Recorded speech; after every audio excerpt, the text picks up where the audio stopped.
Imagine an ecosystem, more ruthless than a jungle, where, a single misstep can make you a complete outcast. Oh, absolutely. Middle school. Exactly.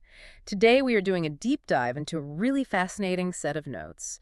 It's a student's book report detailing a survival journey through that terrifying social ecosystem.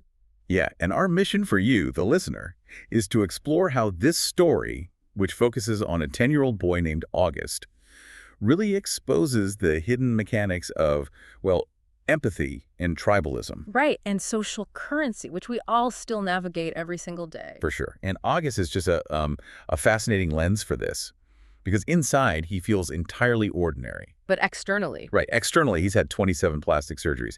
So he has a face that makes people instantly stare or, actively look away. Yeah, and our deep dive starts right when he leaves the safety of homeschooling and steps straight into the fire of Beecher Prep. It's brutal. It really is. Like, almost immediately, this kid named Julian asks August if his face was, quote, in a fire. Yeah, it's awful. And at lunch, eating is physically difficult for him, so he sits completely alone while the whole cafeteria just stares. It's like August is an astronaut forced to walk around Earth in this really heavy spacesuit. I like that analogy. Right. He knows he's just a regular kid, but everyone else only sees the suit. He can't move naturally. He can't communicate easily. The normal kids treat him like an alien life form instead of a kid trying to get through the day. That spacesuit analogy really captures his isolation perfectly.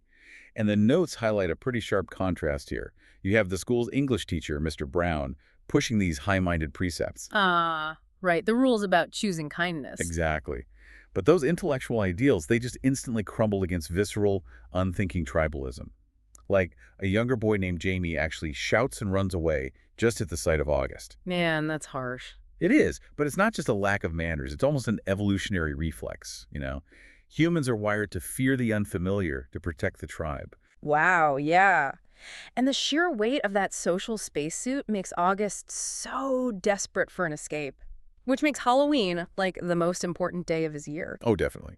He puts on that Boba Fett costume, and suddenly, he's invisible. Right, the spacesuit is finally hidden, but then that illusion of safety completely shatters. He overhears his supposed best friend, Jack, telling Julian that he's only hanging out with August because the principal forced him to. Yeah, that's a really tough moment. I mean, I have to admit, I struggle to feel any sympathy for Jack here. It feels like a completely unforgivable betrayal. Well, it definitely looks like pure malice on the surface. But if we look at the survival stakes of that environment, Jack isn't necessarily acting out of cruelty. You think it's just self-preservation? Mostly, yeah. I mean, in a rigid social hierarchy, associating with the outcast puts a huge target on your own back. Jack is just crumbling under the immense peer pressure of the majority. That makes sense, but it still triggers a massive physical toll. August actually gets sick and throws up. And the trauma doesn't stay contained, right? It ripples outward. His older sister, Via, is dealing with her own heartbreak because her best friend Miranda just abruptly distanced herself. But Via completely suppresses her own sadness. Exactly. She refuses to complain because she knows August's pain basically takes up all the emotional oxygen in their house. Which is so common. We see adults do this all the time, right? Yeah. Swallowing their own struggles so they don't burden a family that's already in crisis. Definitely. And it's Via's quiet resilience that pushes August back into the school hallways. But the environment he returns to is so toxic. The kids invent this game called the Plague. Ugh, right. Where touching August means you're infected. Yeah, it's a classic tribal boundary maintenance mechanism. By participating, the kids are signaling to the popular crowd that they belong to the safe in-group. That's wild. It's actually identical to how adults might silently freeze out a whistleblower in a corporate office, just to protect their own jobs. Which makes the people who refuse to play the game stand out so much. Like Summer, this girl who keeps August's Halloween secret and even warns her own mom to act normally when he comes over. Yeah, she's great.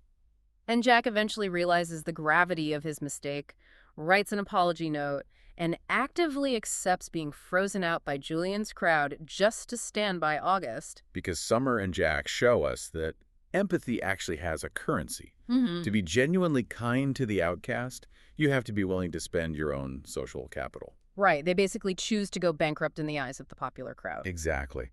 True friendship here isn't just about sharing a lunch table. It's an active, courageous rebellion against conformity. It proves that it's so easy to be kind when it costs you nothing, but real loyalty requires stepping right into the line of fire. For sure. And we all navigate these dynamics, whether it's in a middle school cafeteria or a neighborhood association or a boardroom. Totally. The desire to fit in and that fear of catching the plague, it dictates so much of human behavior. It really does. So, here's something for you to chew on as we wrap up.